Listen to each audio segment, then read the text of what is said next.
Guys, இந்தியாவில் இன்னும் ஒரு ட்ரெஜிக் ஆக்சிடென்ட். பூனே பகுதியில் இருக்கிற ஒரு பழமையான பிரிட்ஜ் சடன்லி உடைஞ்சு விழுந்திருக்கு. இந்த பிரிட்ஜ் அங்குள்ள லோக்கல்ஸால டெய்லி யூஸ் பண்ணப்படுற ஒரு பிரிட்ஜாக தான் இருக்குது. ஆனால் யாருமே இதை எக்ஸ்பெக்ட் பண்ணலை.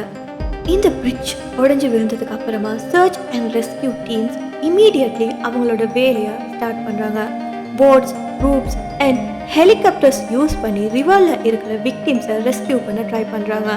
ஆனால் அன்ஃபார்ச்சுனேட்லி ஆல்ரெடி கொஞ்சம் பேரோட டெட் பாடிஸ் கிடைச்சிருக்கு. அண்ட் 25க்கும் மேற்பட்ட நபர்கள் காணாமல் போயிருக்கிறதாகவும் சொல்லப்படுது. அதாவது அவங்கள கண்டுபிடிக்க முடியலையா. இந்த பிரிட்ஜ் உடைஞ்சு விழுந்ததுக்கான காரணம் என்னென்னு அங்குள்ள லோக்கல்ஸ் என்ன சொல்கிறாங்கன்னா, இந்த பிரிட்ஜுக்கான சரியான மெயின்டெனன்ஸ் இல்லை, அது மட்டும் இல்லாமல் ஓவர் க்ரௌடிங் ஆனதால் இது இப்படி ஆகிருக்கலாம்னு சொல்கிறாங்க.